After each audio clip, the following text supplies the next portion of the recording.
Hey, AP Calc crew. I made a quick video. I'm going to make a quick video here for inverses. So you can follow along again, or you can just zoom to the rest of the notes that we didn't get to finish. Feel free to pause it, make it faster, whatever you like. All right, so our confusing notation here, this is a reciprocal, very different, 1 over x versus f inverse. So this is inverse of function f. There are three ways to say it, and that's the most important part here with our exam that we'll be taking. So g of x is the inverse of f. G is defined as an inverse of f, and then a composition function implying that they're inverses of one another. The derivative of an inverse, we have the derivative of f inverse is 1 over f derivative of f inverse at x. And that is something you definitely need to memorize. So here we have a table. Right here, we see that we have x's and we have y's. When we're talking inverse, we're going from our y's to our x's because we are switching our x's and y's. So noted here, when we're talking about 1, g of 1, whenever f is involved, it's this one right here, not this one right here. So we're going to be working backwards from 1 over to 2. So here is our first example. Let g of x equal f inverse. So g of x is equal to f inverse at x. So if I want to derive, I'm going to get g in prime of x equals the derivative of this, which we know is right here. So we can rewrite it using 1 over f derivative, 1 over f prime of f inverse of x. In other places, you might see them write g of x because g of x is f inverse.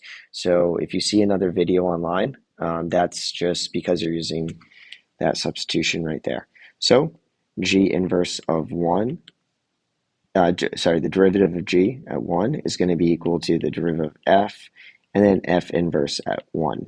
Oops. F inverse at 1, like we said, f inverse at 1 is 2.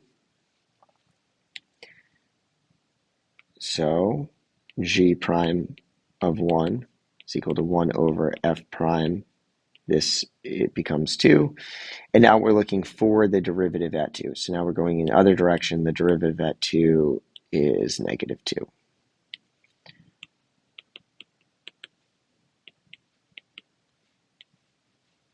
That's our final result. And number 2 is asking the same exact question at 1. It's just right, and it's asking in a different way. So we also want the tangent line. So I'll still do the work for this.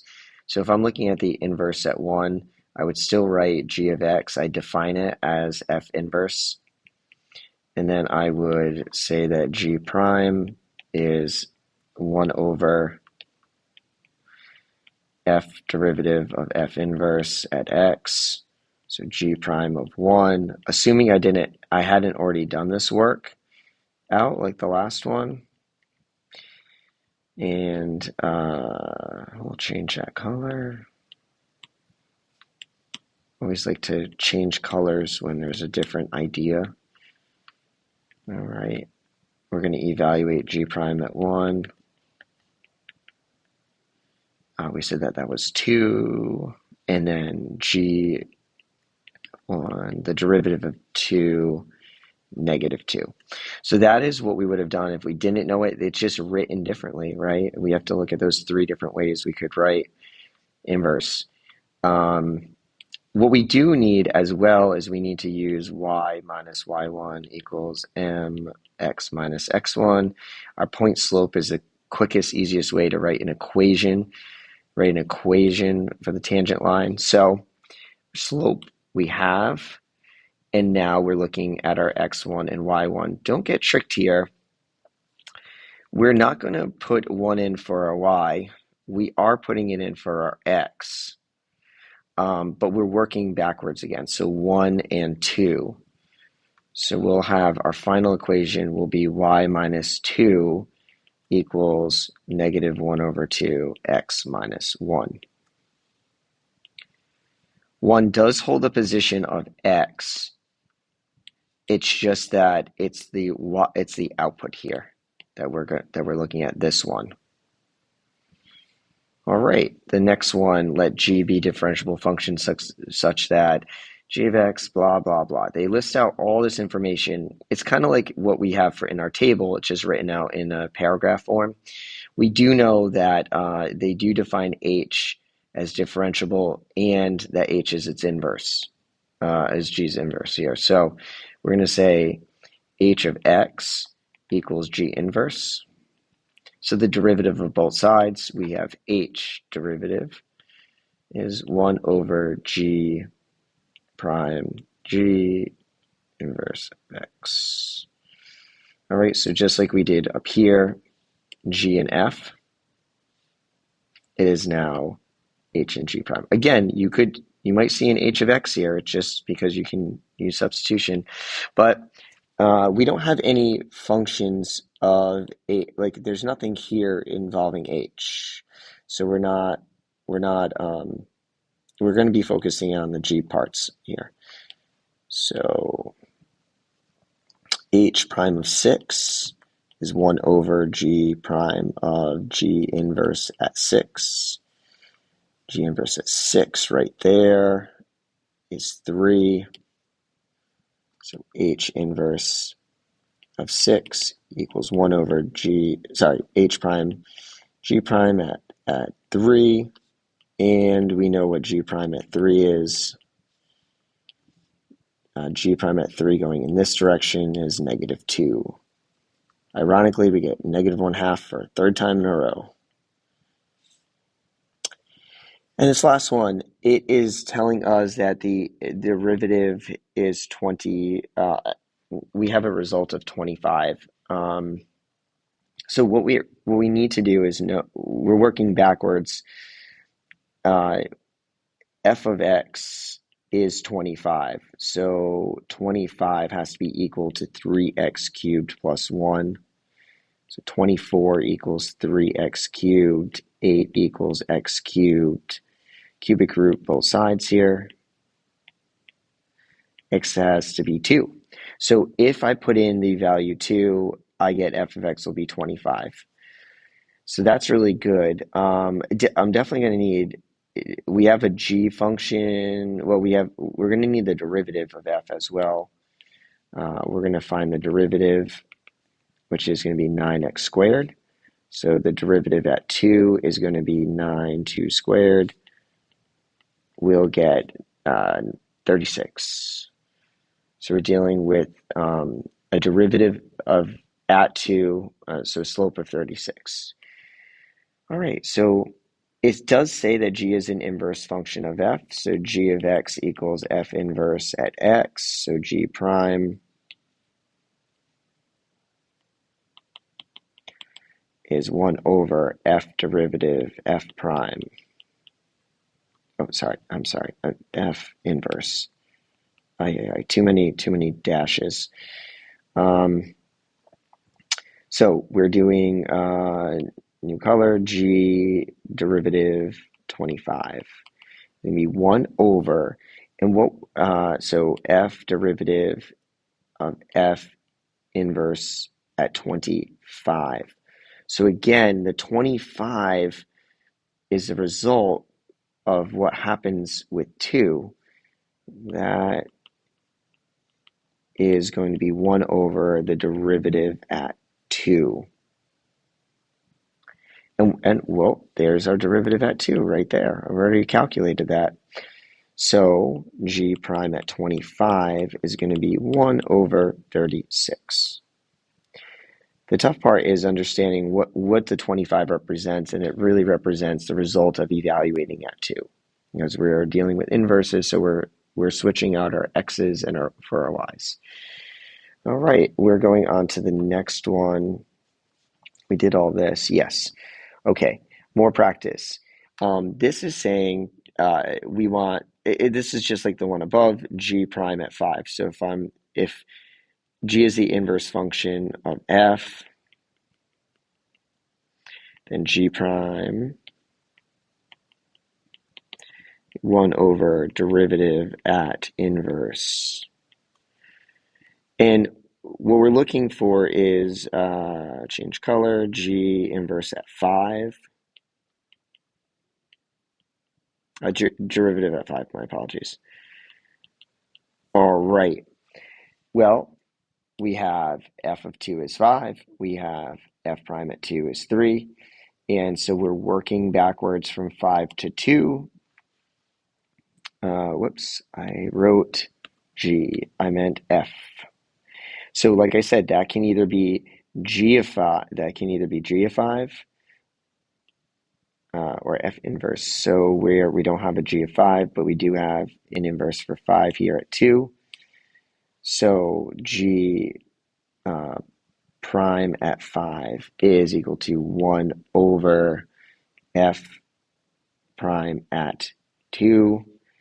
And we have f prime at 2, which is 3. This is beautiful. It works out well. All the numbers are there that we need, and we're good to go.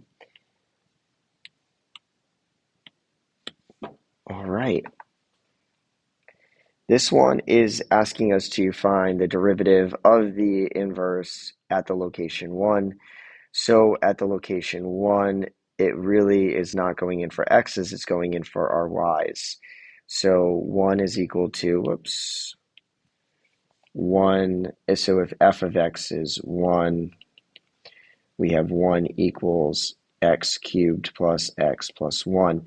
Now in this case, if I take 1 away from both sides, we get x cubed plus x. Can I factor? Sure.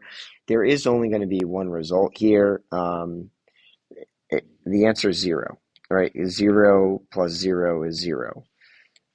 If I factor and get x squared plus 1, even if you factor this, x squared plus 1, you're going to get x equals 0 and x squared plus 1 equals 0. X squared equals negative 1. You cannot find the square root of plus or minus negative 1. That's imaginary, not a result. It's an extraneous solution. 0 is our only solution. So we know that f of 0 is 1. So now we want to find the inverse. So let's say that I wonder. I'll write it this way: d dx of f inverse of x. I'll write it a little bit differently. It's going to be 1 over f prime of f inverse. I'll just use my that notation here, equals 1 over f prime f we said 1. My apologies, I'm trying to follow my math. Equals 1 over the derivative of 0 at 0. Yep. And at 0, that result is 1.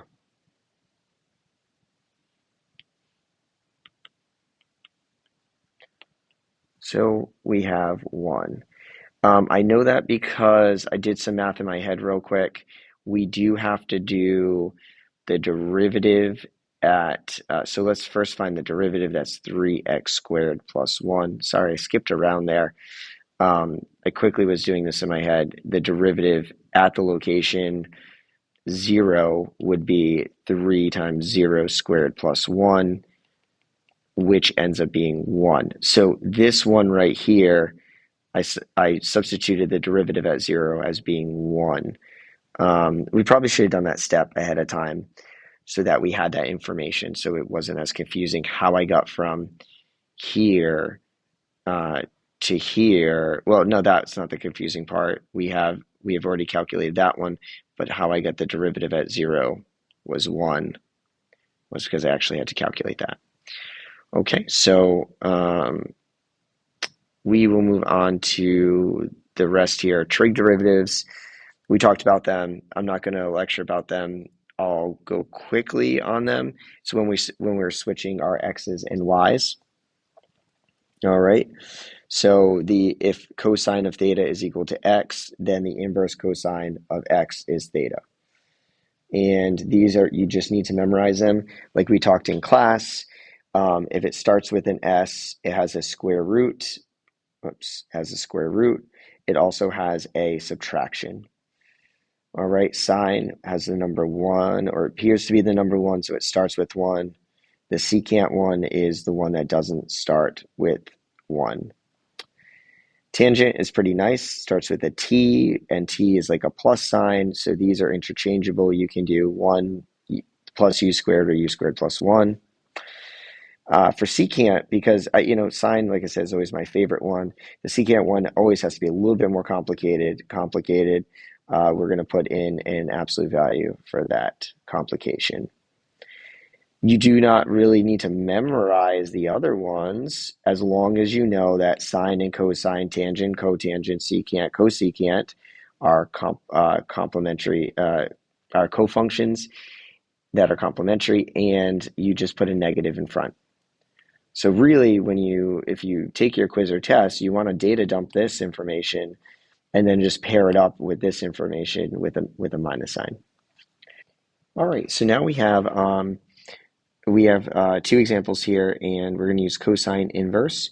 We're deriving cosine inverse. We have to make sure that we do 1 over the square root, negative 1 over the square root of 1 minus u squared times its the chain rule. So we are going to make sure we got negative 1 over the square root of 1 minus u squared. So that's x squared squared. And then we're going to attach on the chain link, which is the derivative of x squared is 2x. So we can clean it up. Dy dx is equal to 2x negative out front. You can apply that to the numerator if you'd like. The square root of 1 minus x to the 4th power. And we're done. This next one is a doozy. Please follow along. Probably one of the most difficult ones because we have a fraction over a fraction. And for secant, we have 1 over the absolute value of u, square root u squared, minus 1, all attaching on the chain link. So the chain link, let me deal with that first. 1 over t is equivalent to t to the negative 1. So I'm going to prepare my chain link where I'm going to say if u is t to the negative 1, du, the derivative of u, let's call it u prime, is going to be negative 1 t to the negative 2. We can also say then that u prime is negative 1 over t squared. I can use either negative 1 t to the negative 2 for my chain link or negative 1 over t squared. I think this one will come in handy.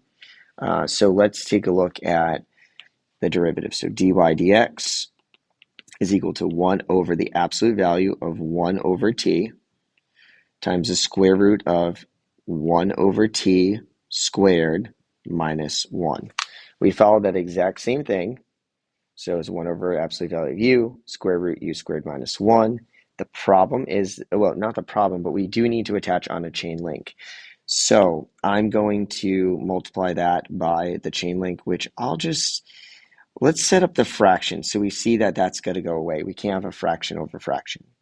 Now, this is fun. We have negative 1 over t squared all over absolute value of 1 over t. And just for the heck of it, I'm going to distribute this term right here and call it 1 over t squared. The problem is that I cannot simplify a square root with subtraction or addition, but if I can combine it over one fraction, I might be able to pull this t squared out. Because the square root of t squared is t. What I'm looking at here is I see a t squared here, I see a t here, and if I can grab one more t, I'll be able to get rid of my 1 over t squared with my 1 over t squared. Follow along. What I'm going to do is I'm going to adjust negative 1 and just right in this step call it t squared over t squared. Still the number -1. Now I rewrite this so I can keep track of what's going on. I'm going to say absolute value of 1 over t square root 1 minus t squared all over t squared. That is what I want. Look at this t squared right here. Oops, I almost erased it. T squared. This can be the square root. I'll do it in one more step here. You don't need all these steps. Sometimes less is more. We have 1 over t. It's the square root of 1 minus t squared over square root t squared. Again, you don't need this step. You can actually pull out the 1 over t. If you find the square root of t squared, you get t in a denominator, making it 1 over t. So here we have dy dx equals -1 over t squared all over 1 over t. The square root of t squared, we're going to apply the absolute value to it, and that's times 1 minus t squared. That is now in a numerator. We're good to go. When you find the square root of something, we're going to have to find the absolute value. We're going to make sure it's positive. So what I have here is the absolute. We have dy dx equals negative. Look how beautiful this is. Absolute value 1 over t squared. Because anything positive times anything positive, we're just going to keep it positive. Boom. And now we can remove these two. And we don't need to worry about absolute value anymore because anything squared is positive and anything squared is positive. And these initially would have been positive anyway. So we're multiplying all these positives together. We do need to account for this negative though. So that negative is going to stick around. And so we get dy dx equals -1 over, and all we have now is the square root of 1 minus t squared. That was fun. All right, and that's the one I wanted. I was going to make an answer key for you all, but I figured maybe this explanation would be much more helpful. It's not the only way to solve it. You could have, for instance, we could have flipped this entire thing and multiplied -1 over t squared times t over 1 absolutely valued, and then the square root of t squared over 1 minus t squared. Like we could have gone down that path. If that's helpful for you, do it. Go for it. The t squareds and that t, you see that would have been 1t after the radical's done, 2 t's and the 2 t's down there. We still end up with the same -1 over the square root of 1 minus t squared. So if that method's helpful, feel free to do that method. But this one just made more sense for me.